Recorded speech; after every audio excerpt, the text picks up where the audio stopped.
So I just dropped over to Norm's. Where's Norm? There he is. Right here. And he's very generously offered to lend me his Honda CB500X. Yes.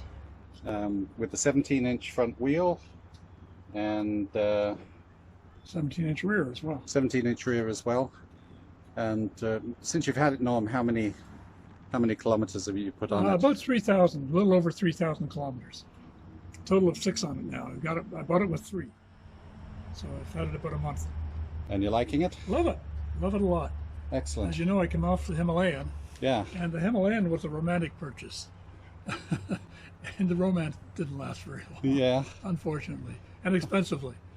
But I'm very pleased with this. Good. I should explain that Norm's had hundreds, literally hundreds of bikes. KLRs, Bergman scooters, BMWs, you name it. In fact, it's hard to name a bike that he hasn't had. So, Harley. Oh, you never had a Harley? That's not quite true. I owned one for a very short time once. Huh. But it didn't. I owned it, but it's like that Moto Guzzi with you. I had it for 10 hours, and you bought it. One of my Moto Guzzis, the Quota, Norm bought and then brought home and then sold it to me, literally the same day. Same afternoon. Anyway, he's going out, so I'm going to steal his bike and take it for a little spin and see what I think, and try and give an honest review. Have fun. Thanks. Okay, so here we are, just about to take Norm's CB500X for a spin. He's very generously loaned it to me for a little while. It's a low mileage bike, and it's going to be interesting getting off the 800 plus pound cavalcade and riding this that it's not exactly heavy, No. but it is rather nice. So we turn the key on, pull in the clutch, away it goes. It's like a Honda. Yeah. Let's see what I got. Got the horn, indicators, lights are on, everything works on the dash. Hey, it's not telling me the temperature. No. That's why you have skin. Yeah. Yeah, it was pretty chilly when I went out the other day. Indicators. Okay, we're off. Take care. Have fun. Thanks, Norm. Wait, you just texted me. My son's on his way. Okay. Stand up. One gear. Okay. See you later. Take care.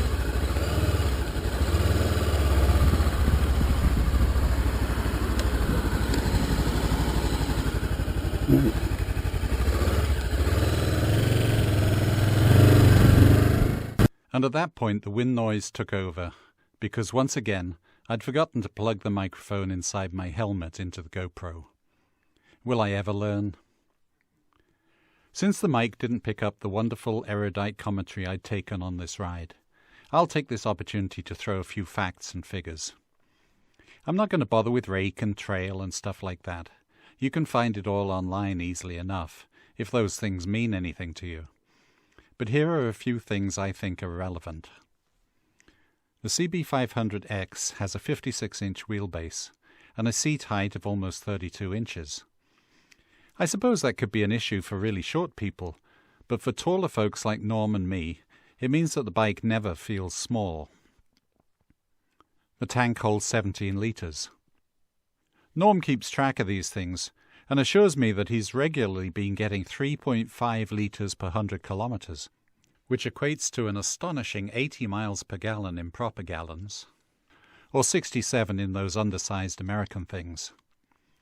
That means that under normal riding conditions, one should be able to travel over 450 kilometres or 280 miles on a full tank.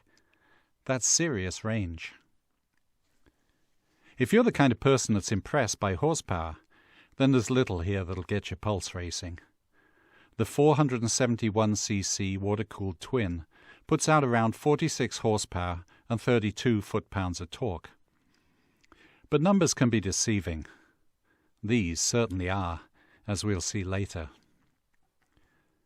Most reviews I've read online seem to offer faint praise for the CB500X, focusing on what it isn't as opposed to what it is. I suppose that's inevitable. The whole motorcycle industry seems to be built on the concept of hooking young riders with something affordable and a little basic, and then encouraging them to want more. More power, more size, more gadgets, whether they actually need it or not. Some of the reviews I've read suggest the CB500X is a nice enough bike for commuting and some light off-road riding, implying, if not outright stating, that if you're going to ride around the world or do some serious adventure, whatever that is, you absolutely must have the latest BMW Megastrada or the most powerful KTM Superman Adventurer. We've all seen the consequences of riding big, overloaded bikes on rough roads. How many times did those massively laden GSs break frames during long way round? And we've all heard of adventurous people riding vast distances on much smaller, far less powerful bikes with no issues whatsoever.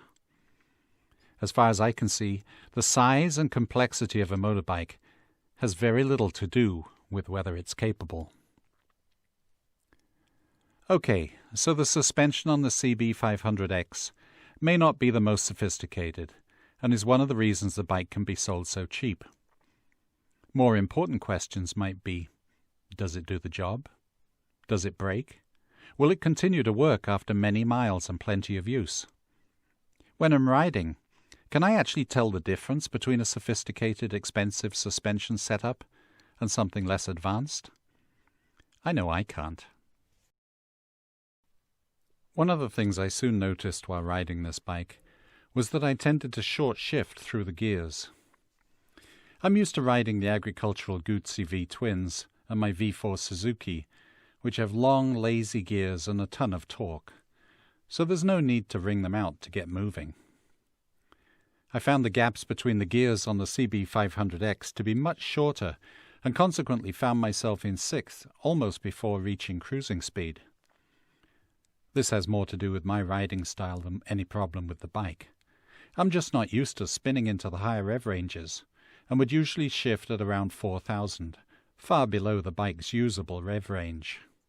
But here's the thing, this bike has bags of torque. Pulling away from a standstill, you don't need many revs to pull away smoothly, and it pulls cleanly and with surprising amount of punch from anywhere over 3,000 RPM. I was expecting to really have to spin the engine to make decent progress. You don't need to. As for the gears themselves, I was a little surprised to hear a noticeable clunk into first and second, but after that, whether up or down, gear changes were buttery smooth. I just pulled over for a quick walk around in the middle of my ride to have a closer look at the bike, as all you've seen so far are the handlebars on the road. Norm keeps his bike spotless. While liquid-cooled engines are rarely as attractive as air-cooled, I think it's a fine-looking machine.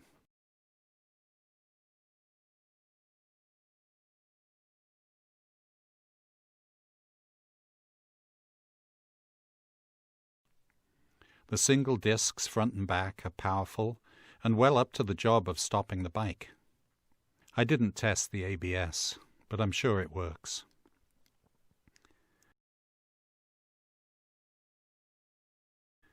The windscreen keeps the wind blast off your chest. I experienced a little wind over the top, but not enough to be troublesome. I like the styling. It looks sharp and purposeful, with just enough of that Transformer insect look to be modern. The riding position's very neutral. The pegs are directly below my hips. There's plenty of legroom, and the seat is comfortable. Well, it's 6'2" and 200 pounds. I fit on this just nicely. It feels comfortable. It's easy to move around. It's light. It feels big enough. It doesn't feel like a small bike. I don't much care for riding on major highways and usually try to avoid them. But inevitably, almost any bike is likely to see some highway use. So I ignored the little voice in my head which said, "Take that little side road," and hit Highway 401, the main artery between Toronto and Montreal. Although the posted speed is 100 kilometers an hour, most traffic is running between 110 and 130. How would the CB500X manage? Well, the answer is just fine. I blended with the traffic and settled in at around 110. At that speed, and higher, the Honda was stable, smooth, and almost vibration-free. The mirrors stayed remarkably clear, and at no time was there any sense that the bike was working hard.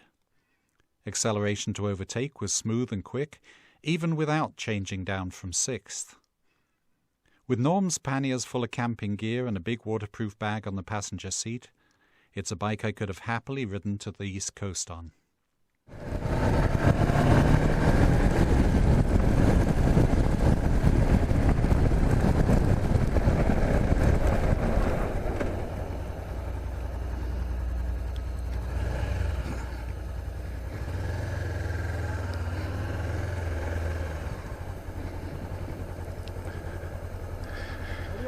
Hey Norm.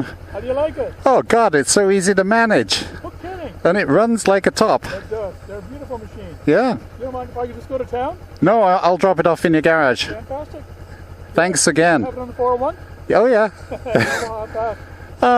I had up to 120 at one point, but you know. Higher than that. Oh yeah, it's effortless. It's surprisingly punchy. I can't wait to get beside Dave. He still has the 15-tooth sprocket. Oh. And I think there's quite a difference. So. Yeah. Super. Take care. Good Great. to see you. Thanks very much again. You're welcome. Okay, bye Norm. Yeah.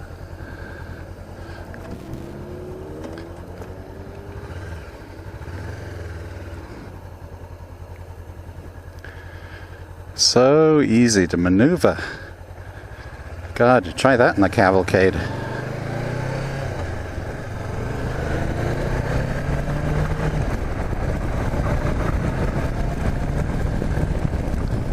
That's the wonderful thing about good friends.